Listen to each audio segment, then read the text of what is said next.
Welcome to AAPC Social Hour for December 28th, 2022, our last one of the year.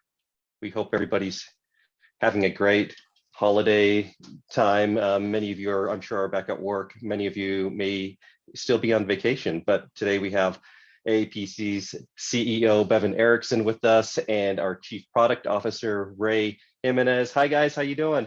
Good. How are you? Great. I am great. Thanks for having us, Alex. Oh, you bet. And usually, I was thinking I was going to say that we are all in Utah, but different parts of Utah. That is not the case today. Bevan is in California. Yeah, I grew up in Northern California. Well, I grew up all over, but spent a bunch of time in Northern California. Was actually born in Sacramento, and I'm sitting at my aunt's house. My aunt's actually a coder, and she often comes to Utah because she has her kids out there, and so she comes and stays in our place. And when she knew I was coming here, my folks have a little 2-bedroom in which each parent takes one of the bedrooms. There's really no option other than the floor, and so I will end up going over there this evening. But she said, "Hey, come stay in my place." She has a little small place here, but she's a member and a coder, which is interesting. So I was going to go look around for her cookbooks. Bevan, that's how you get all of your insider information. That's awesome. Yeah, well, Ray, so I'm here just a few blocks away from where I grew up. Awesome. Ray, you're in Utah today. I am in Utah. Yeah. But we are at very different places. You are in the Heber Valley area, yeah, and I'm in the Salt Lake Valley, and we've had a little bit of rain today. How's the weather up there? Is the air nice and clean in your direction? It's very cold, snowing, and dreary out today. We had rain yesterday and it turned into snow today, but we're happy for it. So I left this morning to get on a flight, and it was snowing pretty good in Logan, at least. Oh, really? You flew out of Logan? Well, it's not Salt Lake, but we drove to Salt Lake, and so it was the hour-and-a-half drive turned into closer to 3 hours. Oh man! We left at 5 a.m., so we missed most of it. Oh my gosh. Well, we have New Year's coming up, and I'm kind of curious from our members who are watching. We've got Patty Bassa, who says it's snowy in Florida, which is crazy. In Florida? Where in Florida is she? Is this like, it's got to be like Tallahassee or something. I'm from Florida, and South Florida. I never got the opportunity to see snow in Florida. So that's amazing to me. Yes. We have Ashley Zerengwe from Louisiana. She's just rubbing it in. She's saying 70 degrees and bright and sunshiny. We have Chastity Jones from Macon, Georgia. We're so happy for all of you guys to join. Hi, Sarah Reagan. It's good to see you. So many of our friends and members with us today. I'm kind of curious, Bevan and Ray, what are your New Year's traditions? Do you guys do something every year with your family? And I want to hear from our members too who are watching. What are your New Year's plans for this weekend? I guess I'll go first, just because I think ours is pretty unique. So we have some German ancestry, and we've adopted a tradition called the New Year's baby. And I think most people are unaware of it, but as a kid, I thought all the neighbors did it, and I didn't realize that they didn't. So on New Year's Eve, we put our shoes out, and the New Year's baby, right at the stroke of midnight, will come and fill the shoes with like an orange and maybe a little Pez. I mean, whatever can fit in the shoe. There might be a little tiny toy, a little treat or something like that. So as a kid, I thought it was kind of amazing. We just kept that tradition going. That's so fun. It's Christmas Eve, but it's the New Year's baby that does it. It's New Year's Eve. New Year's Eve. Okay. Right at the stroke of the midnight, we would always try to catch the New Year's baby, and could rarely do it. That's fun. That's so fun. So mine's more about food. Most of our holiday traditions do center around food, but pork and sauerkraut on New Year's Day. If you eat pork and sauerkraut on New Year's Day, you're going to have good luck the entire year. So go get your pork, people. Yep. But we do, instead of doing a resolution, we take resolutions a little bit differently. Instead of looking at things that we want to stop doing, we look to do things that we want to start doing. So, things like one of the ones that I had one year was to try a new recipe each week. So these were things that I did, learn to be grateful for something each day. That was another one that we did one year that I liked a lot, was each day writing down something that you were grateful for and putting it in a jar. And then at the end of the year, pulling out some of them to reflect on the highs that you had throughout the year. That's fun. Yeah.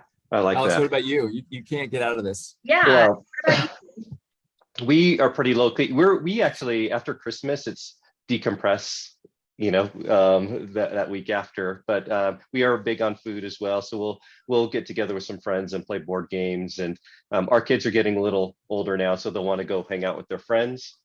And it'll probably just be a nice quiet evening with my wife and I. Alex, what board games do you continue to play even though the kids are gone? Nerds. Well, that's a card game, but I don't know if you're familiar with Nerds. We play that, and there's another one I don't know. We aren't huge board gamers here, but there's a few that I just show up to where my wife says to be, and I play, and everybody's happy. Bevan is the master of games. If you want a fun game to play, ask Bevan. He can tell you for sure. I do like games. I want to hear from those that are connecting. I'm curious how many have a busy work week, how many are taking a little bit of time off, how many are trying to mix in a little bit of both, spending time with family, but have full days of work like us. Well, so we have a 20-second delay, but so before some of those responses will come in, who's working, who's off. But some of the plans for New Year's, Pamela Steele has a hockey game. Patty Bassa, Southern Tradition, black eyed peas, greens, pork, cornbread. Julie Davis, her husband, always makes her crab legs for New Year's Eve. I want to go to Julie's house. Yes, I like that. We should remind folks that Ray and I don't have any clue what people are saying. So unlike Alex, because the way we broadcast this over Zoom, we connect via Zoom and we're not actually seeing the live feed. So we rely on Alex to tell us what's going on. Carlita Johnson, who's out in Las Vegas area, she says tomorrow is her last day of the year, so she'll be off tomorrow. But we see Michelle Stevens on vacation, Miko Owens, busy work week. So Ray, is this time of the year typically super busy for coders as they wrap up the year? I don't know if there's like end of the year auditing and things like that. Yeah, it could be very busy. So usually you want to know the staff's plans for holidays way in advance to staff it accordingly, because you want to be able to make sure that you're getting all of the production in before the end of the year. And it depends on when their fiscal year ends too. For those that aren't end of year calendar, it may change a little bit. But yeah, it could be a busy crunch time. Also, with a lot of other people taking time off, it gives you quiet time to get everything done. So it's always helpful. That's what I like. Less calendar meetings and more time to get real work done. Yep. Lisa Bundy says she's working 3 13-hour shifts, finishing off with today, and then she's off to the ranch. That sounds fun. Very City Slicker. City Slicker. I love that movie. The ranch. Where is the ranch? Yeah. Yeah, let us know where the ranch is. Lisa would love to hear about that. But so we're here today to kind of wrap up 2022 with AAPC and our membership and talk about what we have going forward. Bevan, would you kick us off? Yeah, sure. You look, every year we always try to put together a vision for the new year, what we'd like to accomplish. And then, we do a nice retrospective at the end of the year as we determine which of those objectives we met, how far along are we, where we have some catch up to do. We certainly have a lot of things that we focus on, some that are internal facing. As an example, most members are going to care less about development of some of the platforms and the technology that supports the business. We care about it because it means better customer support or a better website or better products and service delivery. But internally, that's one of the areas we spend a lot of time, is making sure that, one, we have the platforms to support the growing business. A lot of the changes that we've been making most recently to the organization, whether it be moving to online exams or remodeling local chapters, we'll talk about that shortly, membership, things like that. It requires a transformation of these original platforms that were built many years ago for a business model that doesn't make as much sense today as we're trying to evolve. and support, a need for whether it's online exams or virtual local chapters, or membership with a very diverse membership base today, that it's no longer just coders working in physician offices. It's all kinds of roles working across lots of facility types, domestically and even internationally. Ray, what would you say from a high level standpoint? From a high level standpoint, you've talked about a lot of them. I think that we always look to see, what can we do better? How can we better make services available to our members and support of our members? So that's always an ongoing theme of things that we look to do in the new year. I think some of the things that we set out to achieve, that we were able to finally achieve this year, was the item reduction on exams, as well as the shift to making all of our credentials available in an electronic format. These are initiatives we were working on prior to COVID that just accelerated the timeline. We were able to get CPC up relatively quickly in 2020, and promising that we would get all up based on the questions that we got and members wanting that as an option. So we were able to finally get that accomplished this year, which we were really proud of. I think the move to digital is a big headline for a lot of what we're focused on, whether it be exams online, the virtualization of events, whether it's conferences down to local chapters, and even things that you wouldn't think of as in digital format, like books. We've had physical books for quite some time. We've seen a dramatic up ramp or an uptick in interest in ebooks as people shift from this large spectrum or continuum from physical analog to digital. And that'll be that's something we've been working on this year, but also be a big transition as we move into next year, making sure that exams can support ebooks and other products and services that we launch support electronic delivery, whether it's book format or software. So we do see books, electronic books, being used in our online exams in the future. We are beta testing it. That's what we're working on the beginning of 2023. Before we make a large shift in exam delivery in any aspect, we want to see what the outcome will be through beta testing. If it shows to be a very good experience that's not going to impact the overall integrity or results of the exam, then yes, we definitely feel that that's the next step for us in modernizing exams. Beverly Johnson says she loves the versatility of online exams and events. It is wonderful. And I think we're seeing that that was something that we were dipping our toes into prior to the pandemic. But now that we've kind of let that gate open, we're seeing a lot of positive response. Yeah. I mean, so you go ahead, Ray. Sorry. No, you go ahead. No, I was going to say, certainly it was accelerated. I think everything got accelerated. In any effort towards digitization, whether it be electronic exams, virtual chapters, everything was accelerated at a speed that we didn't anticipate when the pandemic certainly hit. And so it was moving a lot quicker than we otherwise would have liked. And if you look at just the exam space, so before COVID, you didn't have high stakes exams being delivered online. We met with many platform providers, and it just wasn't happening. But now you've got everyone shifting that way, and so we're trying to have a blend of both, where you have a virtualization component, but you also have an in-person component testing centers, and today's still local chapters, of course. And that's an important thing to mention too, because I think when we made the announcement that exams had availability electronically through live remote proctoring or through testing centers, depending on your geographic location. We also indicated that we're moving fully electronic in 2024, and that will be through a testing center or live remote proctoring.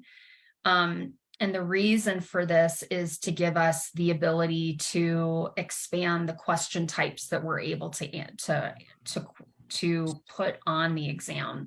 So live remote proctoring will not be the only option. I know that we've seen a lot of posts here, Alex, about people concerned about taking it from home, not wanting to take it from home. So there will always be a test center option available for those that want to go to a location to take the test that don't feel comfortable taking it home or might have limited bandwidth of internet to be able to successfully complete it. Yeah, another way to look at it is it's really just digitization of what was a paper-based exam, whether you have that delivered in a physical location with a computer testing center or in your own home. It was that digitization. You gave the example, Ray, of different item types. Maybe you could give some examples of the limitations that we have with exams today and multiple choice, those sorts of things. Well, yeah, with only multiple choice, the only exam that we have right now that has open-ended questions or cases that need to be coded is the CIC exam, our inpatient coding facility exam.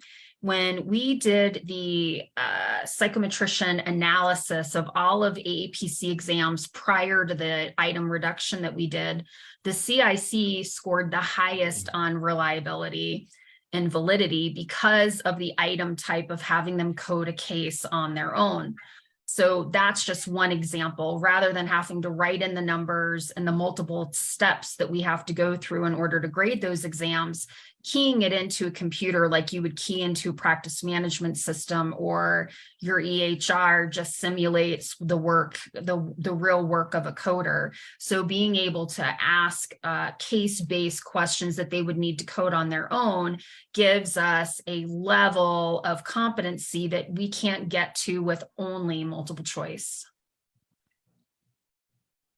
At a high level, what do we feel comfortable sharing as it relates to the path for assessments down the road or training? Well, the certification assessment is one thing, but then there's also tools that you utilize in order to cross-train staff, in order to measure competency of how well they perform. And that is really our next step in assessments of being able to see how coders are performing against one another, either from an employer's standpoint or across the AAPC certification. Where do you rank within the other coders that are going through some of these assessment tools? But not only seeing it from identifying competency or skill gaps that people have, but pairing the education with it. So going a step beyond just a written rationale, but how do we pair education based on skill gaps that are identified? One thing that you will notice about coders, if you haven't already, is that we all strive to be the very best that we can be, and we always want to improve. And this would give a tool for them to do it. Cool. Alex, any questions as we're chatting along or comments? Yes. Where we can take this conversation? Betty Haugeson says the online exam might do well in rural areas, but the chapters are located close to members to take exams. AAPC paid chapters per examinee. So will this be a concern for chapters that proctor? So how will our local chapter model evolve to support our chapters? We could probably move this discussion into a discussion broader about local chapters, but first and foremost, we value chapters. We want to make sure they're always subsidized and supported to be able to act in their roles, to allow for networking, education, that interaction, whether it's in person or virtually. And so whether they can deliver an electronic exam or not in the future, that shouldn't matter with how we're going to fund them. We're going to make sure they're supported at today, or if not greater levels than we have today. So we've talked about ways in which that happens, but local chapters should not be concerned. We're trying to nurture and develop them, not the other way around. Yep. And one of the things that they will see coming out that we will provide training to the new officers at the end of next year going into 2024 is the ability of local chapters to hold exam reviews at their locations. So rather than just producing CPC slide decks we will be producing content that local chapters can utilize for a one-day review in their area for all of our core credentials. So core credentials are anything that's not a specialty specific. So COC, CIC, CPB, CRC, CPMA, CPPM, CPCO, CDEO, CDEI. We will be producing materials for chapters to be able to host reviews. So we see them as shifting from exam delivery to exam preparation to help in their local area. There was a question someone asked, how do I become an online proctor? And I love that our members want to help and support other members through their journey. And then that was followed up with a comment by Crystal May, who said they've said in the past that this isn't something that we will be doing as members or chapters. It will be a third-party company. And just to reiterate what Ray just said, the local chapter will become an even more of an educational tool. Correct. So unfortunately, we can't have members become online proctors. There's a third party with proprietary software that's utilized during the proctor process. It's not simply just watching and examining on the screen. So there's a certification that they have to go through in order to be qualified, and they have to access the third party's proprietary software. So because of that limitation, it's not something to where at this point in time, it doesn't mean that things might not evolve over time, but as the platform stands right now, that's the limitation that we have. But as technology progresses and as we go through this process, it might look differently in a year. Yeah, I say we're not opposed to it at all. There's no intent here to stop folks from becoming proctors if they want to, whether they do it virtually at a testing center or something like that. And just to reiterate, that this change to exclusively online exams and well, not exclusively, just to be clear, it's not. Okay. It's not all. I get the testing facilities, all of that. We're still relying on, or we'll have in-person exams through 2023. So this is not, we're not making any announcements or anything. Still as usual. There's zero. Yeah, just to clarify again, you said the word. I'd be careful with those words. So in-person will always be the case. We'll always have in-person exams. All we're talking about is moving to in-person through a testing center that has the technology, facility, and the ability to host this type of an exam, which is not bubble sheet paper exam, and then also having the online component where you can do it from home. In both cases, it still needs to be delivered over a computer. You just either do it in testing center with the proctor or you do it virtually with the proctor. Okay, awesome. Hopefully that answers your question. Yeah, Carlita says Ray, the alphabet queen. Alphabet queen. Because I did were you not impressed with the speed in which I went through all of our credentials? Oh, yes. Right. Good catch, Carlita. Yeah, I mean, it's interesting. There's been a lot of conversation. We discussed this, about a month ago, local chapters, as we're kind of putting things on pause and reevaluating the model. We still like local chapters as a strong means for people to network and connect, but we're thinking a little differently about how they do that and how education is delivered through these chapters. Historically, they have been called local chapters, and because of that reason, we've had them at a very locally focused. But we've taken a step back and been thinking about all the ways in which I think our members want to connect and group together. And we've gone, certainly local is one way geographically, but it's not the only way. And so, more recently, we've had lots of discussion around grouping. We can still use the term chapters, but maybe omit the term local for a minute, and having chapters grouped by other types of ways in which people have commonalities. So whether it's role or specialty, it could be geography, it could be language. We think about all the ways that people want to connect today, and we think we can do that with the similar chapter model that we have today, but not having the same sorts of restrictions around geographical distance, which is what has been the case in the past. Throughout COVID, we opened up the opportunity to virtual and continued to want to have that made available, but still had these kind of focused on local geographical regions.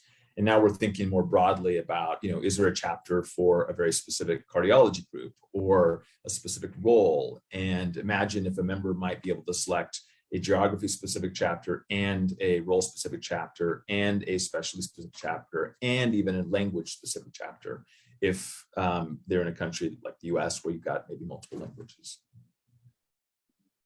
I think about the social media communities that we have, Bevan. I know we've talked about this, but being able to place our members in communities that are specific to those roles, to those areas. I mean, I know that'd be a huge challenge, but I know it's something that we dream of.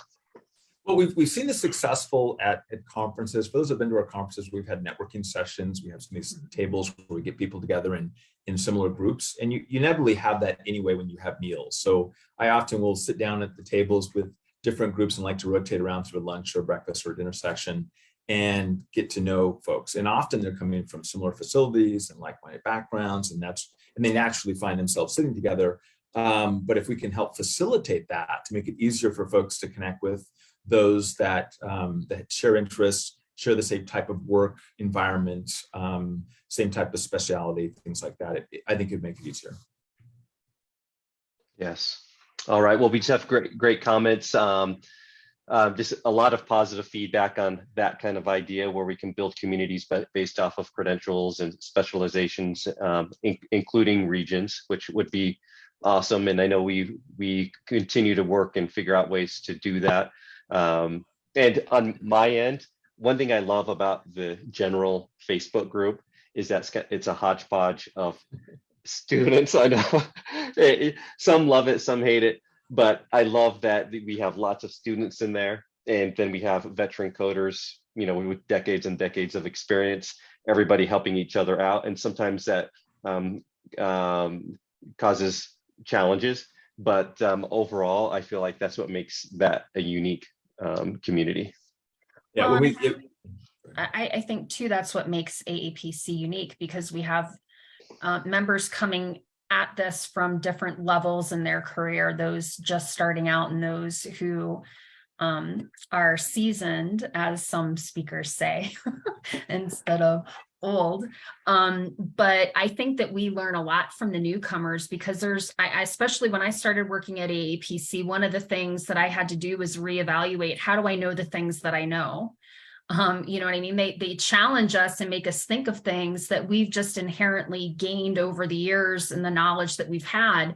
But when those newcomers pose questions for us that really make us think about it, it's like, okay, maybe I need to approach this a different way because this is confusing. So I know that we welcome newcomers to the group in order to help us stay on our game and also provide networking and knowledge. That's another thing about coders and people on the business side of healthcare is we want to be smart and we want to be helpful and help one another. So that's pretty consistent through our communities.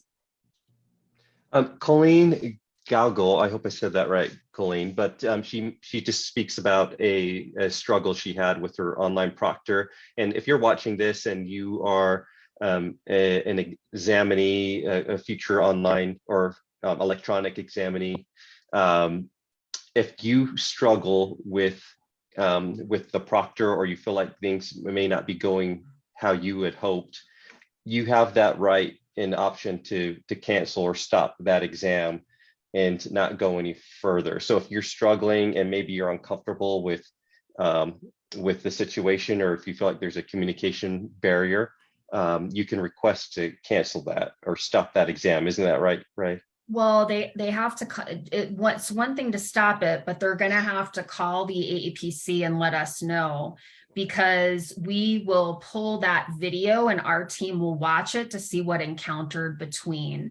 So that's one of the things that we have the luxury of with the electronic, the live remote proctoring, is we can watch the videos to see what occurred between the member and the proctor. And at AAPC, we're always going to do whatever we can to make the situation right and help from a customer service aspect of it. So just want to make sure that they're aware that we will have to pull the video, watch it, see what occurred before making any decisions on what's going to happen next. But we definitely don't want anyone to have a bad experience. Practicing and getting prepared for an exam is stressful enough, and we don't want you to have a bad experience, whether it's online with a proctor or in person with a proctor. And Colleen, you say my understanding is we would have access to updated guidelines and an electronic notepad and calculator. Yeah, that's all there. It is all there. Yep. Okay. All right. Charity Evans talks about that on-site testing has given her greater test anxiety, and that's what's tough. Is like everybody has different preferences. And the on-site or the online? You said on-site. Well, she actually talks about her credential with a different organization and how that on-site testing model gave her much greater anxiety, and she prefers a paper-based test on-site with her chapter. And we can't accommodate every different type. Right. Well, you know, in the testing centers, they're not fully isolated. So if they feel like they need to be around others to feel comfortable, you know, she might find some comfort in that. I'm not sure what's driving on site versus in the house, but okay. Yeah, it's going to be difficult to please everybody 100%. And we know that. We try as hard as we can to do it, but unfortunately, it's going to be impossible.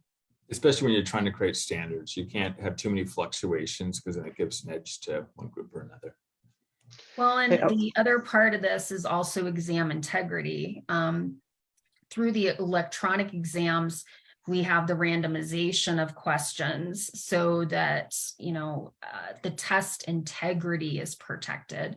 And with bubble sheets and set forms, even though we change them multiple times throughout the year, this is just a more streamlined way of getting there. Good point. I'm going to shift gears just a little bit. In March, we were forced to switch our HealthCon National Conference from live. It was planned for Washington, D.C. to virtual. Mm-hmm. And that, I mean, props to Dave Kaiser, Sophia and Melissa on our event staff. Holy cow, they undertook a massive project to make that happen. But it was still a lot of fun. But I noticed that HealthCon in Nashville this year is a little bit later than usual. Is that on purpose to avoid maybe the respiratory illness? I wish it was on purpose. No, what people in any of our chapters that do large events probably realize some of this, especially when you do these really large events like ours that need enough for multiple thousand people to attend a physical location. You have to book many years in advance. I mean, we've got places already selected for the next 3, 4, 5 years, and if you don't, you have to make these last minute changes. Often you end up picking Easter weekend, and then we get slammed by our members or some other religious holiday or something else that's not ideal. So we generally have to book really far in advance, and then when something happens, we then are making shifts. People remember the year we shipped to Jacksonville when Nashville flooded, and that was last minute. We just had to take the only slot we could, the only city we could.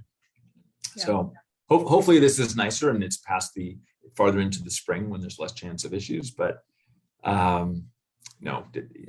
selected many months and even years before. Okay. And are we allowed to talk about our regional conference following Nashville? Yeah. I thought that we had already announced it, but it's going to be, because we had to shift to virtual while we were in the Gaylord in DC. We are going to be doing our regional next year in DC instead of the live event we were supposed to have this year.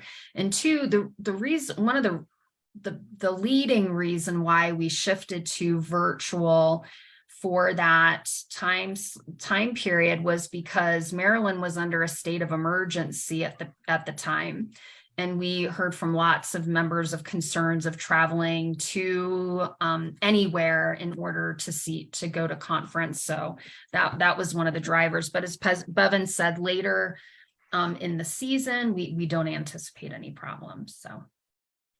Yeah, no, we're excited about doing the event. I think it's maybe important to recognize that while national is booked, well in advance because of the number of people that are attending, we have a lot more flexibility with regionals. So we generally don't have regional selected too many years in advance, and often there's been many years we make the decision in year on where we're attending. It isn't always the case. When you have to cancel a national conference, you don't generally get out of those contracts, and so you have to commit to do 1, 2, even 3 future events in exchange for getting out of that specific physical event. Now, one thing just to mention about HealthCon, it will be a hybrid event in May. So people will have the ability to join in person or virtually. For HealthCon, it will be in person only. So we will be trying an in-person event exclusively for the regional event. We will still hold virtual only conferences, our boutique conferences like AuditCon. We have a new event that we haven't had before, RevCon, which will be that registration's open now and we'll be holding in February, just as a few examples of virtual only events we'll be doing as well. Yeah, I think it's important to recognize we're just trying to determine what works and what folks want. It's tough to book a physical event and have people want virtual, or virtual only and have them want physical. And that's why we're kind of blending both. It's also costly to do both. When you have a physical event and you have to broadcast all the sessions live, there's a lot of equipment and extra man-woman power that needs to be involved. So Natasha Timberlake asked this about future health cons. Will they be hybrid or going back to only in person down the road as the world continues to open up? What do you see? I think it depends on the audience. So if there's enough demand for in-person, we'd love to continue to do in-person events. If it's for hybrid, we'll do hybrid. If it's virtual, we'll do virtual. Okay. Yeah, let us know in the comments what you prefer and what do you think members, as you're talking with other AAPC members, what do you think they would prefer? Hopping back to exams, I want to take on this question from LaMonica Alexander. She says, have the books changed that are allowed for exams? I saw a post earlier that someone used Optum books, and at the end of their exam, they were told Optum books were not allowed, so their test was voided. That's not true. Yeah. Okay. No. Go ahead, Ray, you can give. Yeah, we don't have a limitation. I mean, we don't have any added limitations on books. I don't know if maybe they were using the CPT expert from Optum. That book isn't allowed on the exam, but that would have been something that would have been caught in the book check. So, yeah. Yeah, we're not trying to push people to one brand or another. It's just trying to keep consistency of the resource that they have available for all the examinees. And so when it varies, in the case that Ray mentioned in the expert version, or if there's other additives in those books, then that might be a reason for not approving. And it might be good for people to understand why some CPTs are not allowed and some are. On the exam, the reason why we require the AMA CPT professional is because it includes the official guidelines from the AMA, which a lot of the test questions come from. It's not just the codes, but how to properly utilize them. So we want you to have the very best chance of passing. So that's the reason why we require that book over, let's say, a CPT expert or a CPT professional or a CP procedural coding expert, just because of the content that's contained in the code book themselves. LaMonica says, great, I only use Optum books other than CPT. That didn't sound right, so thank you. And I have to say to LaMonica, what's it going to take for me to get you into a new set of AAPC code books? Yeah. Give us a chance. You know, I interviewed Monica for an AAPC interview. She's awesome and has had a great journey in her healthcare career. So thanks for being with us today, Monica. All right. Just looking at other comments about conference. Patty Bassa, I personally love the in-person conference. It's hard to sit for several hours for a virtual conference. And someone said above, I can't find that comment now, but just I think is Beverly Johnson mentioning that how much she loves to see everybody. That's the thing that you cannot replace or duplicate with a virtual conference. You know, just to be in person with everybody and see your friends and have that energy is irreplaceable. I completely agree.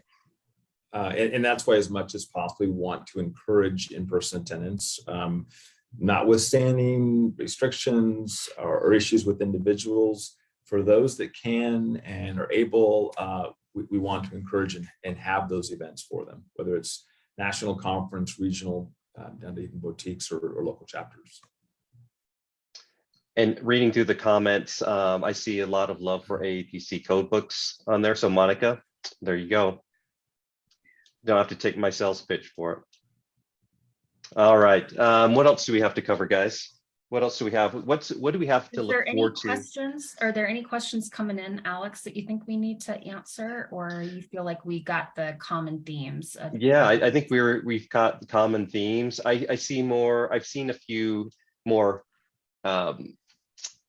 exam mechanics type of questions that were earlier in the discussion that I can go back and address later. But if you're watching this and looking forward to an exam, or maybe have questions about our electronic exam process, I would recommend you going to our YouTube channel, the AAPC YouTube channel. And then we had a presentation with Ray and our exams manager, Wendy Willis, where we kind of went through all of these details. And that's been very helpful, and that may help you out a little bit as well. So just to summarize, because there continues to be lots of, I don't know if it's necessarily misinformation, but misunderstanding. We're moving from paper bubble sheet exams with a lot of limitations on the items, types of items we can have, to electronic exams delivered either in person at physical facilities, and they could eventually, be in chapters, be testing centers, or online, both options. And Lori Jaramillo brings this up, and this is a common question that we see in the last quarter of the year as people are determining if they want to take or try to sneak an exam before the end of the year. Can I use 2022 code books on my 2023 exam? You can. We discourage it. Ray, would you share why that is not advisable? Well, so you're gambling with questions, right? If there's any changes in the next year, like AAPC is doing nothing to force folks to buy a new set of books, but let's say there's the questions only affected urology in the I-10 book or the CPT book, and there's no questions in the exam covering that, then maybe you're okay. But I hate to have a problem where you don't pass the exam by 1 or 2 questions because of some changes that were made that year. That's exactly it. So maybe you find out what the changes are and you go attend a some other webinar or workshop where you get the changes and you write down all the notes in your book and keep track of what's changed and then use those same 2022 books. That would be one way to do it. Yep. But I wouldn't want to miss one question on there because of lack of resource that I had available. I find too, when I would have students that would cross the year over, transferring notes from one book to another solidifies your understanding and helps you review for the test again. So I know it's totally labor intensive, but I found that it helped my students that were making the transition year from one book to another. That is one advantage of electronic. As we, eventually the world shifts to more technological, technological formats of content. Having those notes in an electronic format, be able to switch over makes it a lot easier. Yeah. Manny Grulon says, what about local schools who are affiliated with AAPC? Can the students continue to take paper exams in 2024? And I believe that everybody will be electronic. Everyone will be electronic by 2024. Here's an interesting comment that I am kind of curious to get your guys' feedback on this. Charity Evans says, I have 1 year to get my remaining credentials while chapter testing is occurring. But here's the question. Will AAPC be offering free AAPC in January? So I like all these promos are kind of top secret. They don't tell us because they don't want us to blab early. But I think, Alex, that's a good point, Ray. Often folks think that it's like you, Ray, or me, Bevan, making some decisions. We don't. I mean, we allow for a very collaborative work environment. They interact with members, they interact with chapters. A lot of these decisions are made, and then they make a proposal, and we might, I don't think that works, but otherwise we aren't aware of it. I don't know what they're working on for January. Well, I think we're in June will be our second year of free AAPC promos.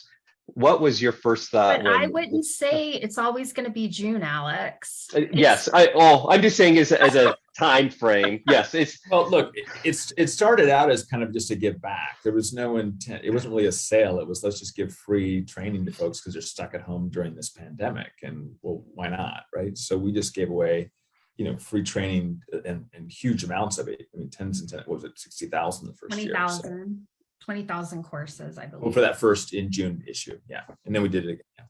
Yeah, we've done it a few times now. And have you found that those who received the courses for free are less likely or more likely to be committed to their training? Well, sure, I'm less so likely. glad you asked this question, Alex. I want the members to guess the percentage of people that signed up for a free course, how many actually took it. Any percentage. I'm giving away a prize. But if people recognize human nature, they'll know. They know this answer. Did you get answers? So they're going to come in just a second here, and we have APC beanies that we'll give away to a few people who beanies. Okay. Yes. We need to get harder questions and give bigger prizes. Let's give away like some webinar. This is a hard question. Okay, here we go. You're right. To get the actual number, yes. Yeah. They're rolling in. Charity Evans says 40%, Lisa Bundy 96%, Julie Davis 60%, Monica Alexander 35%, 34%, 20%. Not even close, lower. Here Ditha Poole says 10%, Diana Poole.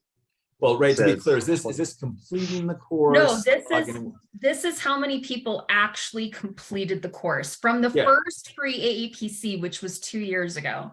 Yeah, recognizing that people could get in, learn a little bit, and then just say, okay, I've got what I need, move out. But you're saying completed the course. Completed the course, okay. Yeah.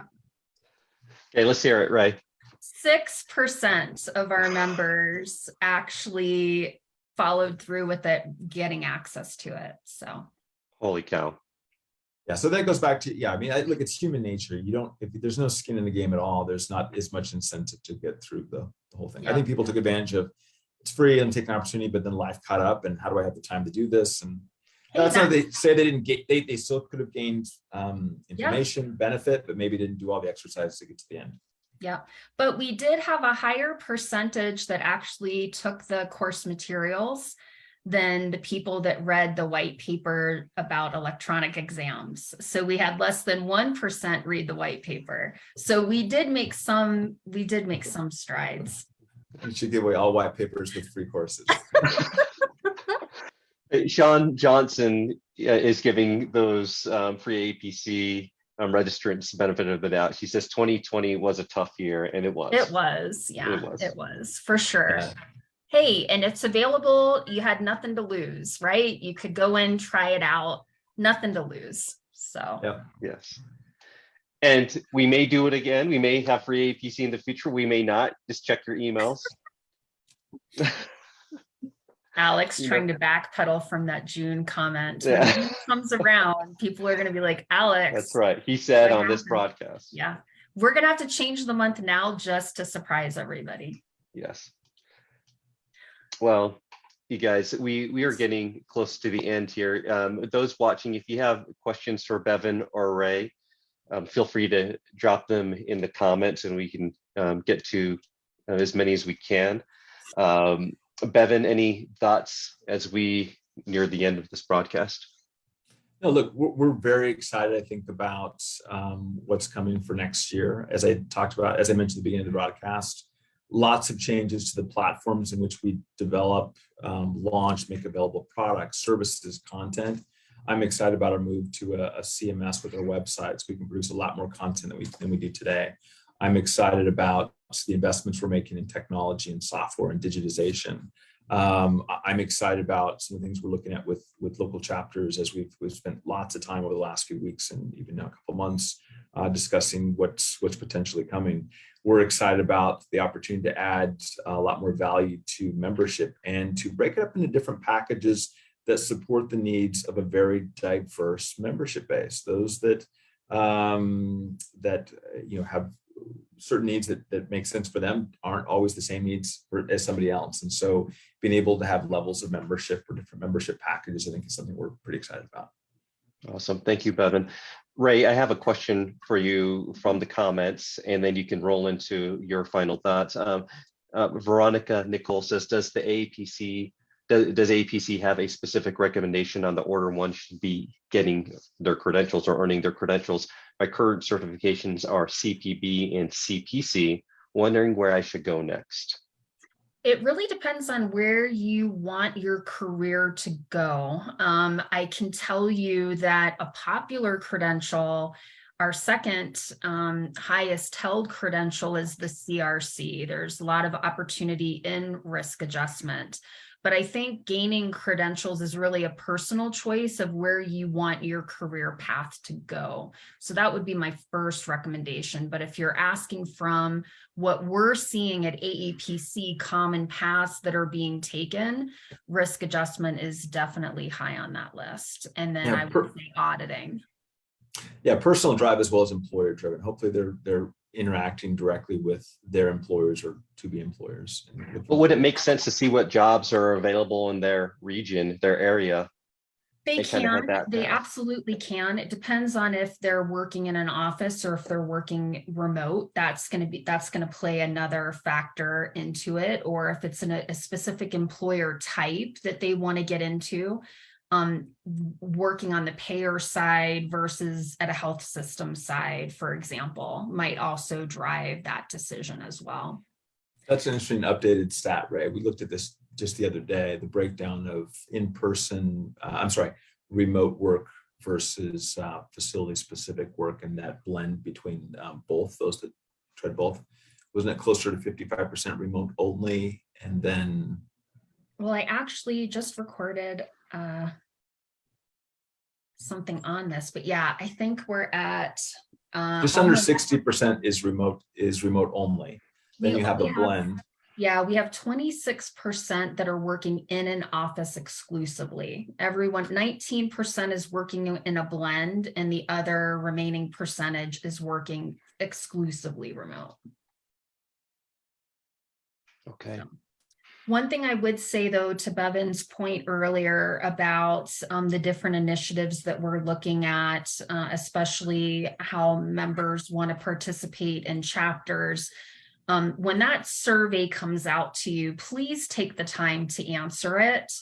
One of the things that we do really, really well here at AAPC is the salary survey. Every year we get a very high response, which allows us to make very informed understanding of what's going on with membership. So when these surveys come out to you, please take the time to fill it out so that we understand the needs and wants of our members.